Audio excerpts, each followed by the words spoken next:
পশ্চিম মেদিনীপুর জেলার দাঁতন স্টেশনে দূরপাল্লার ট্রেনের স্টপেজ সহ 7 দফা দাবিতে স্টেশন মাস্টারের কাছে ডেপুটেশন দিল দাঁতন রেলযাত্রী কল্যাণ সমিতি। সংগঠনের পক্ষ থেকে এদিন অভিযোগ করা হয়, দাঁতন স্টেশনের পরিষেবা উন্নত করার জন্য একাধিকবার রেল দপ্তরে জানিয়েও কোনো সুরাহা হয়নি। দূরপাল্লার ট্রেনের স্টপেজ না থাকায় এলাকার সাধারণ মানুষকে সমূহ সমস্যার মধ্যে পড়তে হয়। এদিনের কর্মসূচি থেকে দাঁতন রেলযাত্রী কল্যাণ সমিতির সভাপতি দেবেশ দাস সংগঠনের দাবি সম্পর্কে বিস্তারিত তুলে ধরেন সংবাদ কর্মীদের সামনে।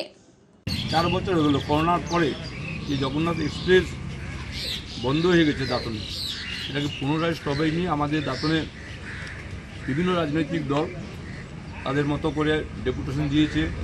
আমাদের ব্যবসায়ী সমিতি যারা আছে তারা ডেপুটেশন দিয়েছে।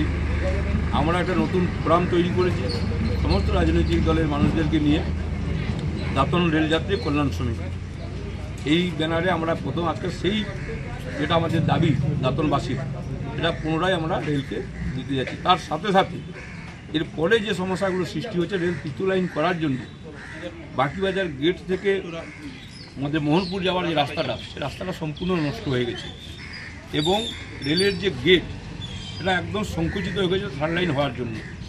বড় গাড়ি টার্ন করতে পারছে না, রাস্তা জাম হচ্ছে, প্রসূতি হয়ে যাচ্ছে মাতৃযানে। গত পরশু বরযাত্রী এবং বর প্রায় 2 ঘন্টা আটকে গেছিল এবং মানে লগ্নভোজটা হতো। স্থানীয় লোকেরা যখন অশান্তি তৈরি করে তখন গেটটাকে খুলে আমরা সে বরকে বিয়ের আসরে পাঠাতে পেরেছি। এই যে অসুবিধাটা, এটা সাংসদও রেল কমিটিতে বলেছে এবং সাংসদে তুলেছে, কিন্তু রেল এটাকে ইমপ্লিমেন্ট করতে চাইছে না, যেখানে ওভারব্রিজ বা আন্ডারপাস যে কোনো একটাই করে দিই, যে সাধারণ মানুষ ছোট গাড়ি যাতে এড়িয়ে যেতে পারে।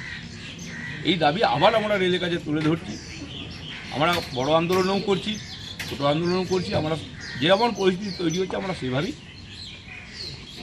রেলের কাছে কথাটা তুলে ধরার চেষ্টা করছি। মেদিনী আই কেয়ার অত্যাধুনিক চক্ষু হাসপাতাল, কেশিয়ারি কৃষক বাজারের নিকট, যেখানে শঙ্কর নেত্রালয় চেন্নাই এবং এলবি প্রসাদ আই ইনস্টিটিউট হায়দ্রাবাদ থেকে ট্রেনিংপ্রাপ্ত আই স্পেশালিস্ট রয়েছেন।